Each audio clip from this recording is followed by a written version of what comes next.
Selamat pagi buat bapak-bapak dan ibu-ibu semuanya.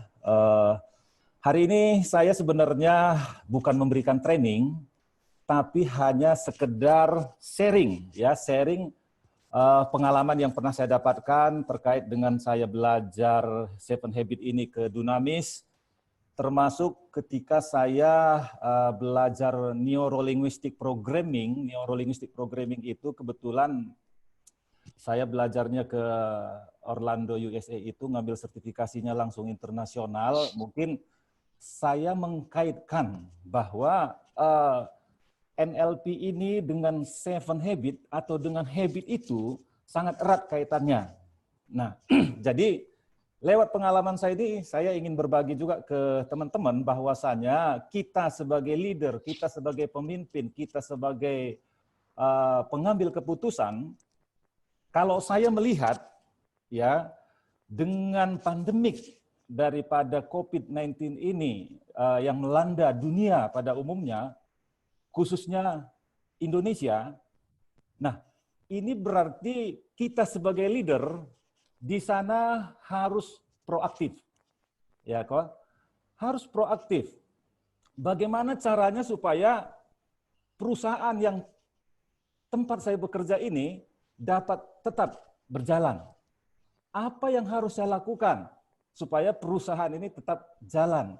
Kebiasaan-kebiasaan apa yang selama ini menurut saya, menurut perusahaan, menurut orang lain merugikan? Merugikan buat siapa? Merugikan buat saya, merugikan buat orang lain, merugikan buat perusahaan.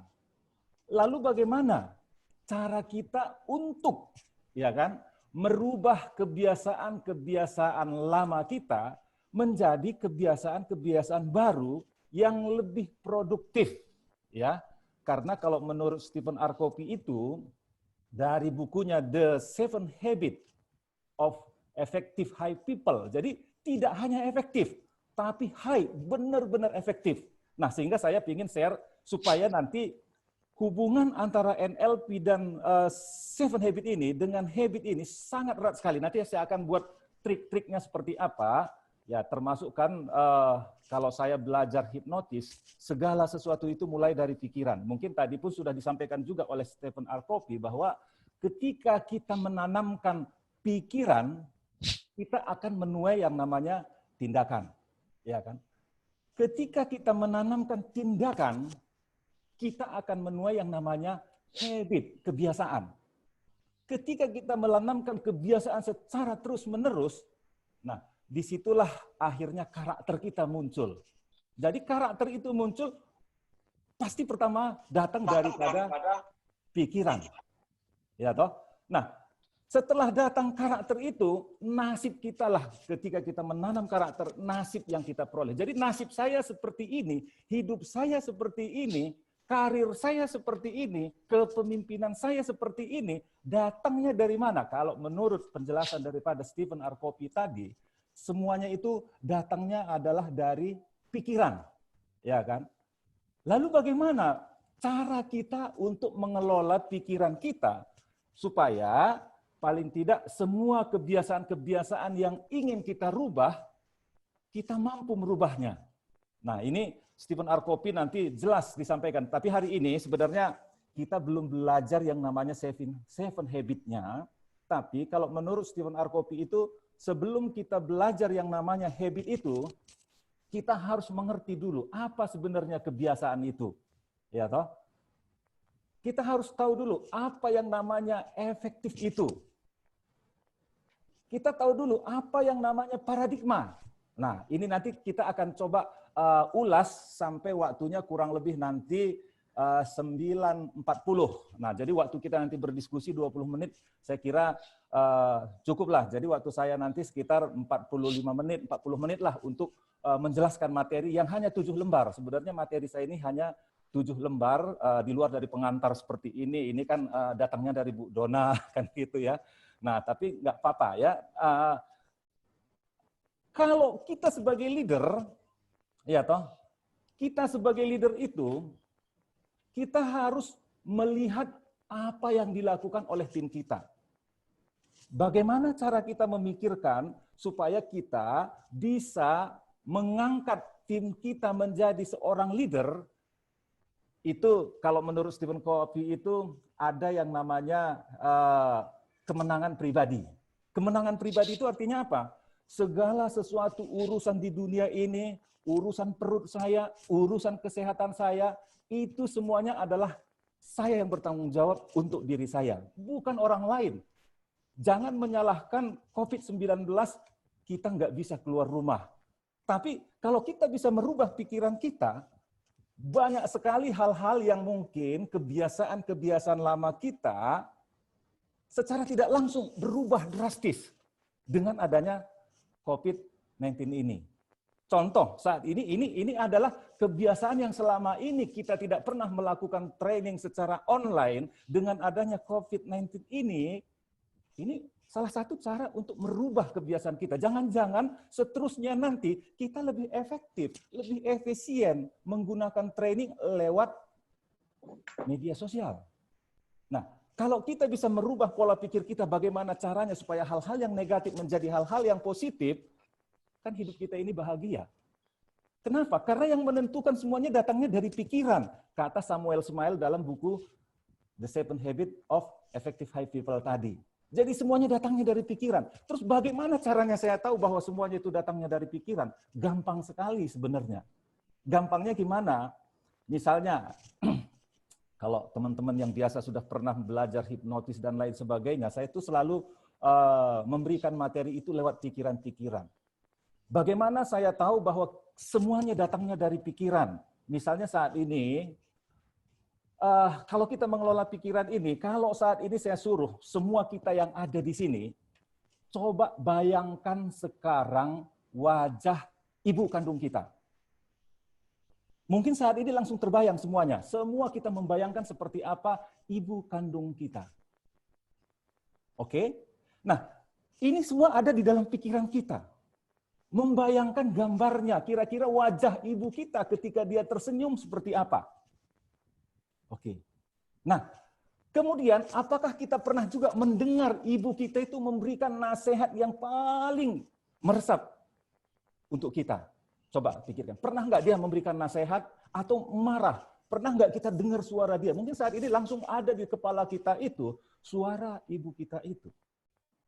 Atau pernah nggak kita itu dielus-elus oleh ibu kita, dipegang tangan kita, perasaan kita seperti apa dalam pikiran kita? Mungkin saat ini teman-teman langsung merasakan bagaimana kasih sayang ibu itu kepada kita ketika dia merangkul kita. Itu semua ada diciptakan dalam pikiran kita.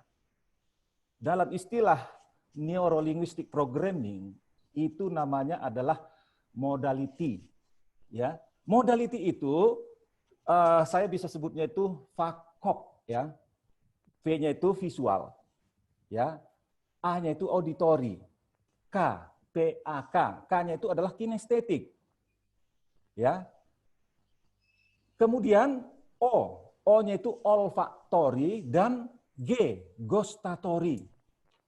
Jadi semua kebiasaan-kebiasaan yang terjadi dalam hidup kita ini semua dimulai lewat pikiran kita dengan cara kita menggunakan submodalitas dalam pikiran kita. Submodalitas itu seperti apa tadi? Oh, saya melihat gambar ibu saya loh, waktu saya masih kecil, setelah saya besar dia perlakukan, ada semua gambarnya di dalam kepala kita. Itu namanya submodality. Mungkin di dalam kepala kita itu bisa kita perjelas lagi. Warna baju ibu kita itu berwarna apa, merah putih, apa hitam putih maksud saya. Atau mungkin ada wangi-wangian, itu gustatory, berarti kita pernah mencium, oh aroma ibu saya nih datang. Atau mungkin ketika anak kita nih lahir, oh saya kenal suaranya itu, saya bangga sekali ketika anak saya lahir misalnya. Tapi saat ini kalau misalnya anak kita sudah mulai besar, dia nangis dan lain sebagainya, malah persepsi kita beda lagi.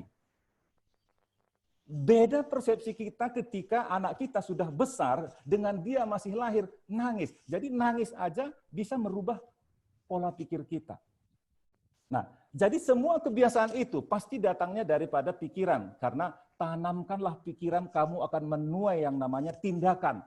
Kalau tindakan itu kamu tanamkan, itu akan melahirkan kebiasaan. Karena tindakan ketika kita lakukan secara terus-menerus, akhirnya itu akan melahirkan yang namanya kebiasaan.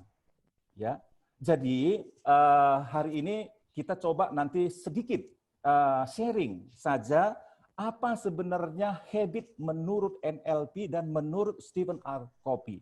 Ya, saya coba buka materinya ke teman-teman.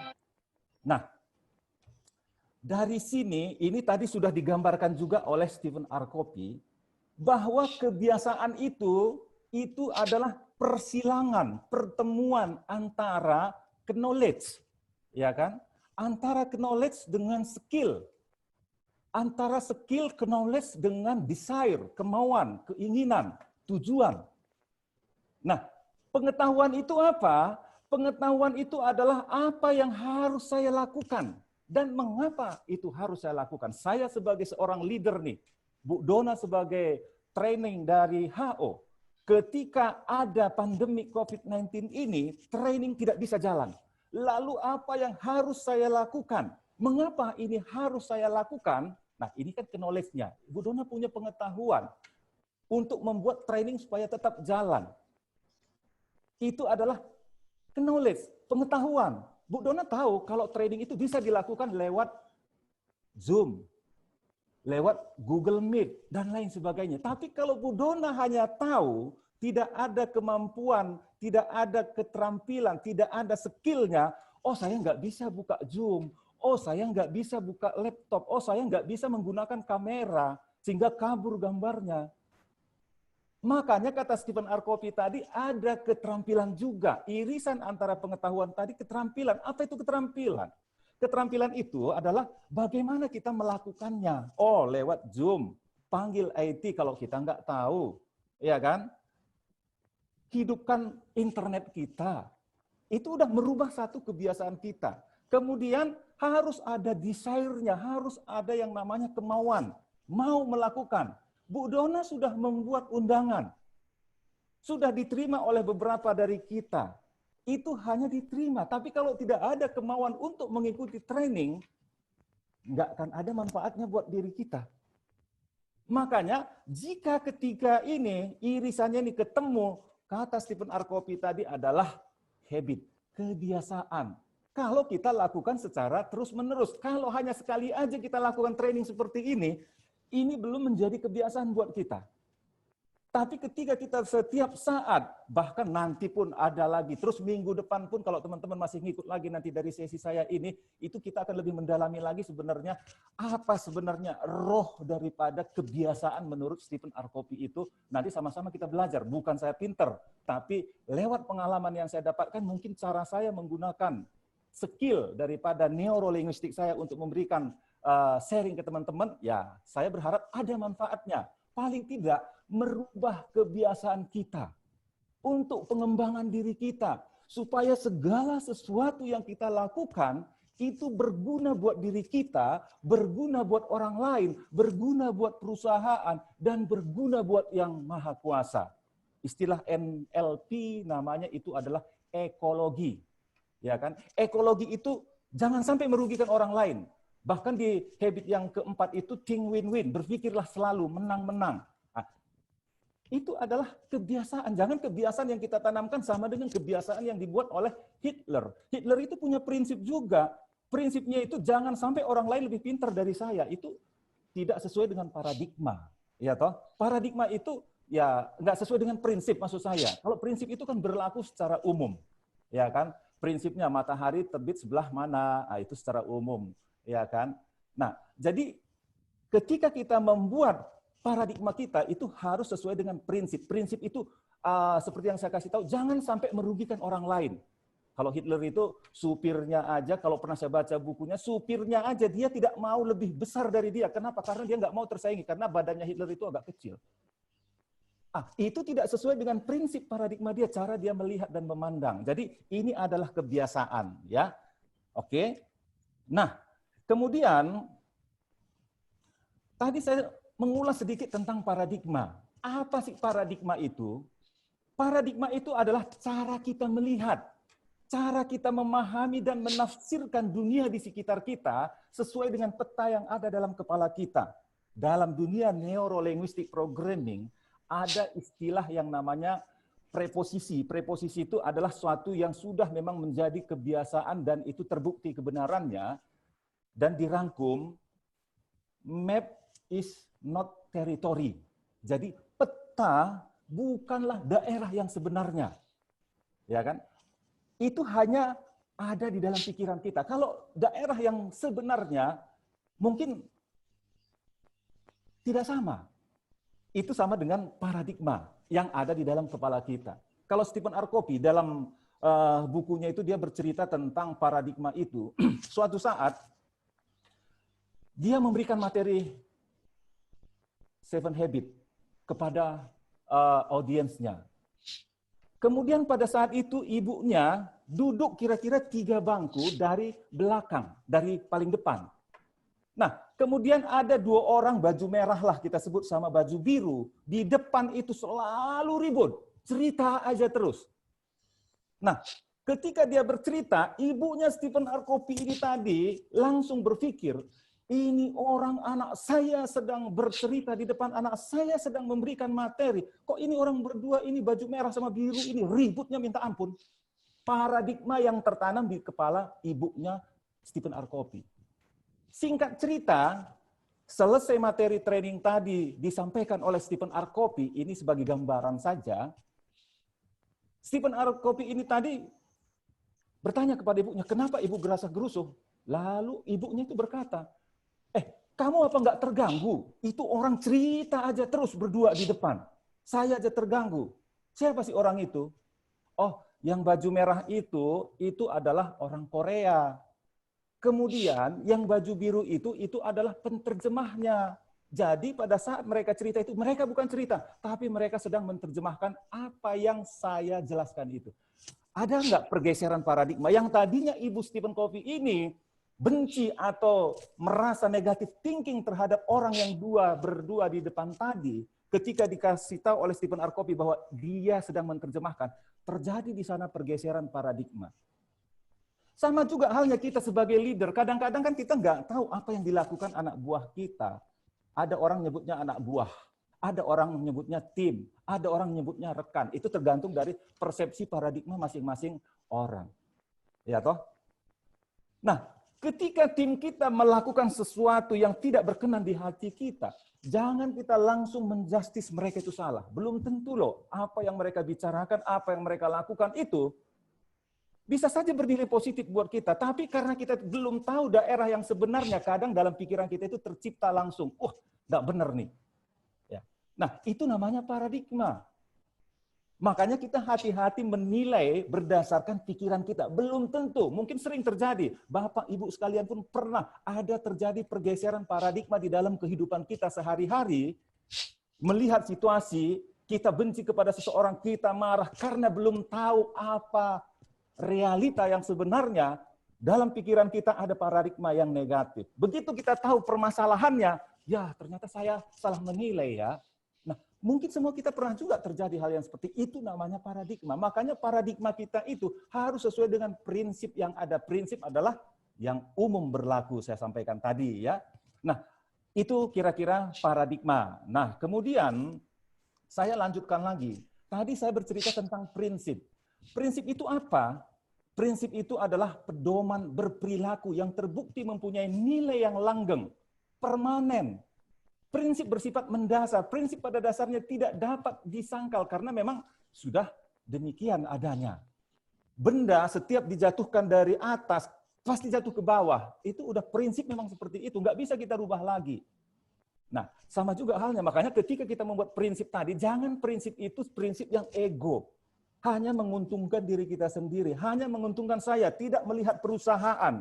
Dengan kondisi COVID-19 ini, prinsip saya pokoknya mau begini, perusahaan juga maunya seperti itu nanti. Jadi harus ada di sana habit yang keempat, think win-win tadi, berpikir menang-menang.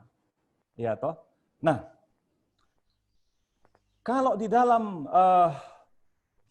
buku Stephen R. Covey, bagaimana efektivitas itu digambarkan dengan seekor bebek atau angsa.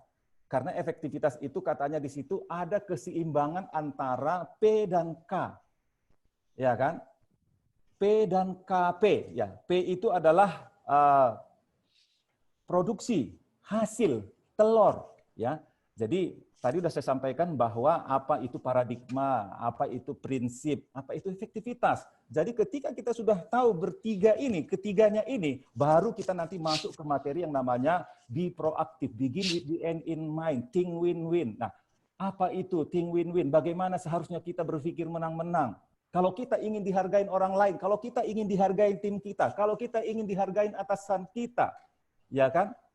Itu masuk ke habit 5, ya kan?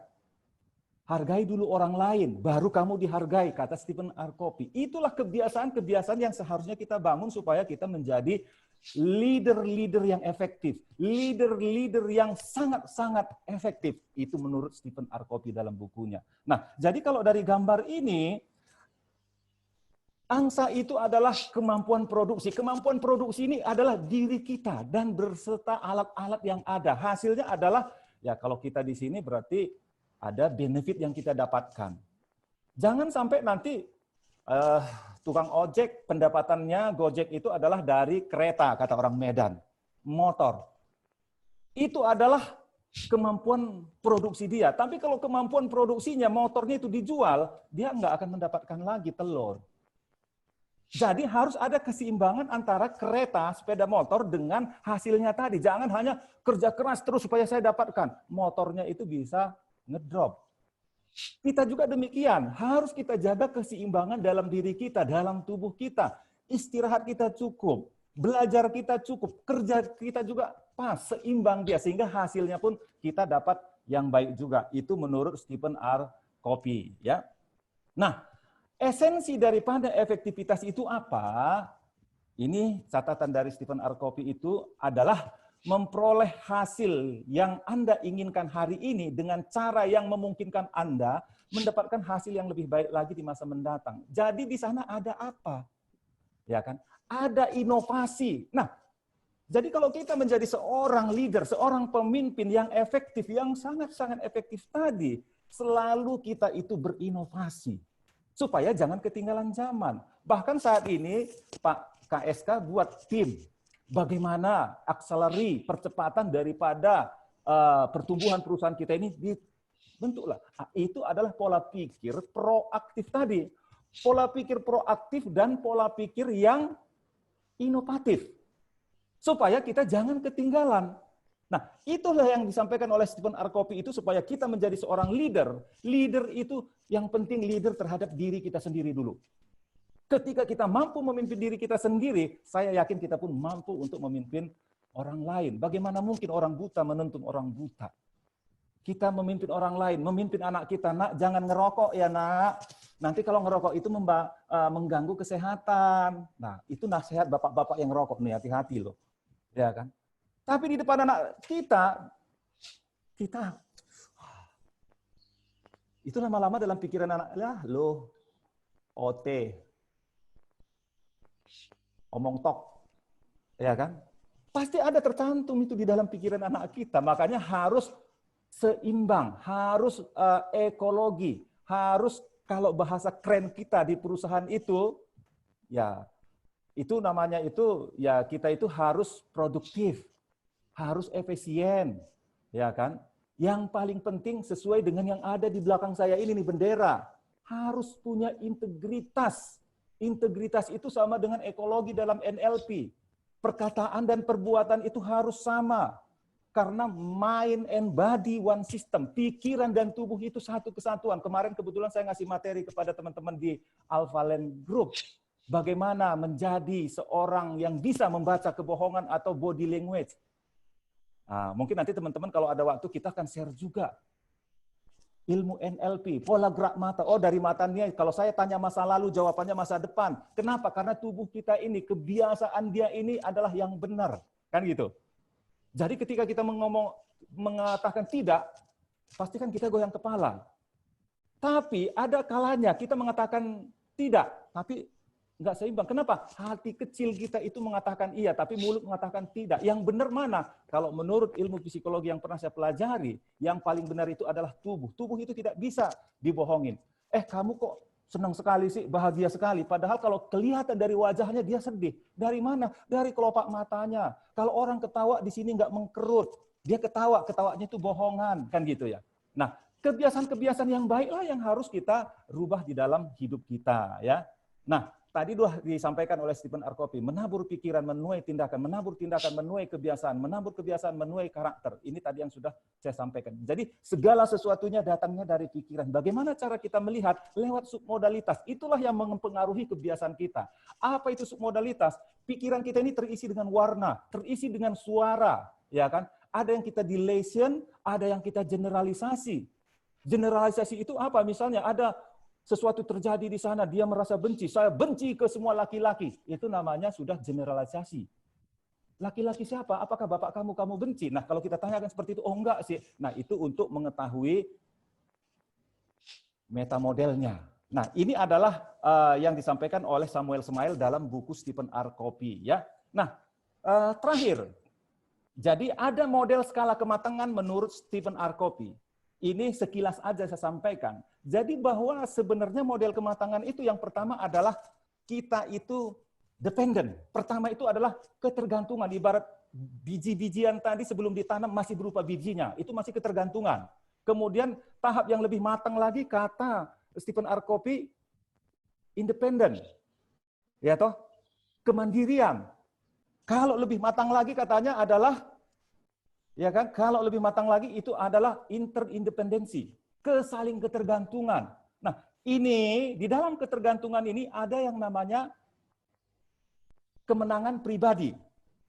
Ya, yang namanya kemenangan pribadi itu adalah private victory. Private victory itu kemenangan pribadi. Kemudian kalau dengan orang lain lagi itu namanya kemenangan publik. Ya kan? Public victory. Kemenangan publik. Kemudian kemenangan pribadi ini artinya apa? Ini semuanya saya yang menentukan, saya yang melakukan. Apa aja itu? Itulah kepemimpinan diri sendiri tadi.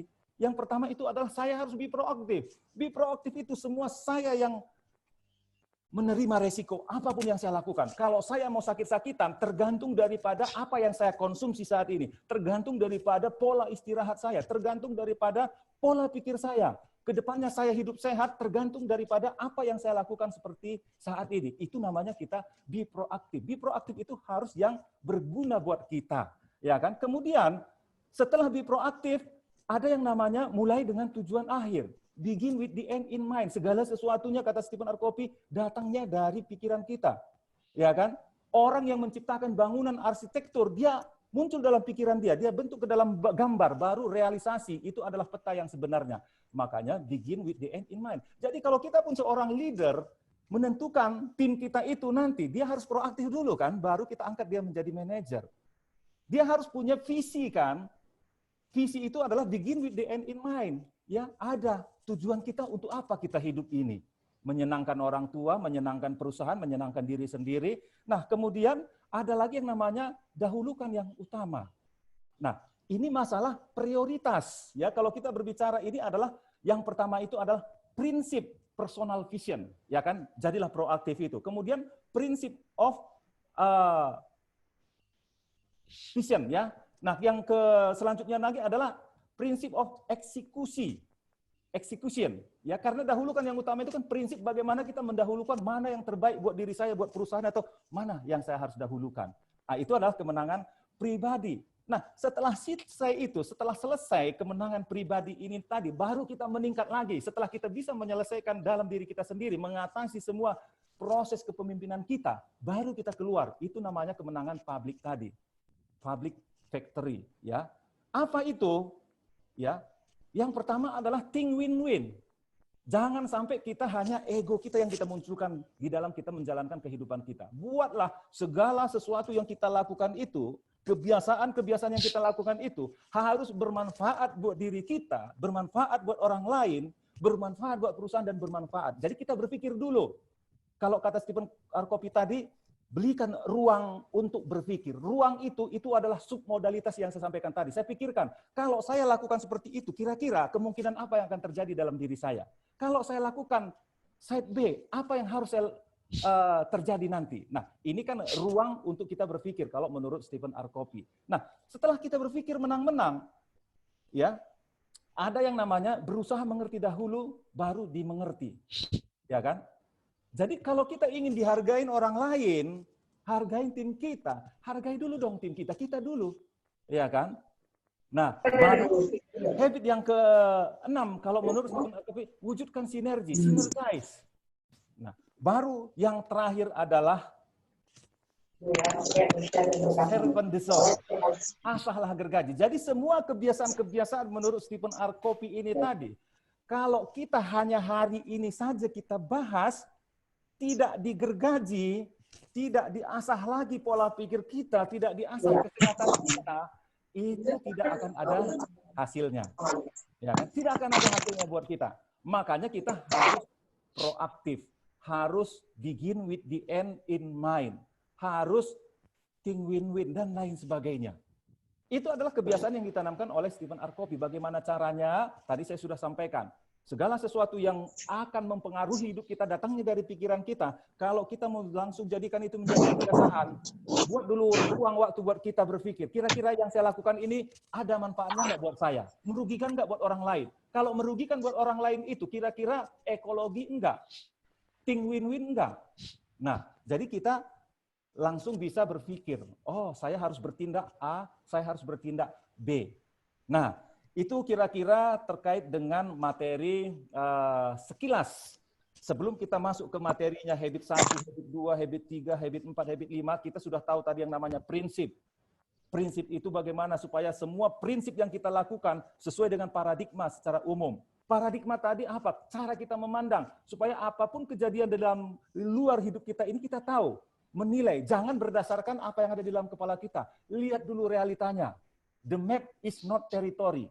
Peta itu bukan daerah yang sebenarnya. Peta masih ada di dalam gambaran di kepala kita. Belum daerah sebenarnya. Jadi sebelum kita melakukan kebiasaan, buat dulu petanya. Oh, saya lakukan ini, nanti mereka kecewa enggak ya? Kalau mereka kecewa, apa resikonya buat saya? Apa resikonya buat perusahaan? Nah, itu adalah peta di dalam kepala saya. Kemudian bagaimana caranya supaya saya lebih efektif? Ada keseimbangan. Istirahat, makan, belajar, dan lain-lain sebagainya. Ya. Oke, saya kira karena waktunya kan kita sampai jam 10, waktu saya berikan buat kita untuk berdiskusi. Mungkin ada bertanya atau ada teman-teman yang ingin menambahkan dari apa yang sudah saya sampaikan, ya, untuk membangun kebiasaan-kebiasaan kita ke depannya supaya tempat kita bekerja, hidup kita semakin lebih baik lagi. Dan pada sesi terakhir ini, saya ingin kepada teman-teman semuanya untuk memikirkan, saat ini memikirkan kira-kira apa kebiasaan-kebiasaan yang selama ini saya lakukan, kebiasaan-kebiasaan yang selama ini merugikan orang lain, apakah saya bisa merubah? Dan saya yakin kita wajib untuk merubah semua kebiasaan-kebiasaan yang merugikan diri kita, yang merugikan orang lain, yang merugikan ke perusahaan, untuk kita rubah setelah kita mendengar yang namanya habit. Yang merubah itu adalah kita yang pegang kendali kontrolnya. Ada semua di kepala kita. Masalahnya mau enggak desire kita tadi. Jangan hanya sebagai knowledge, jangan hanya sebagai skill, tapi ada do act-nya, ada keinginan untuk melakukan. Itu yang paling penting. Jadi saat ini kita pikirkan, ke depannya apa kebiasaan yang harus saya bangun, yang harus saya rubah, supaya hidup saya semakin lebih baik, supaya keluarga saya semakin baik, supaya perusahaan tempat saya bekerja semakin lebih baik. Sama-sama kita sharing. Apa yang harus kita lakukan supaya semuanya baik-baik saja. Mungkin itu aja Bu Dona yang bisa saya sharing ke teman-teman. Silahkan kita berdiskusi.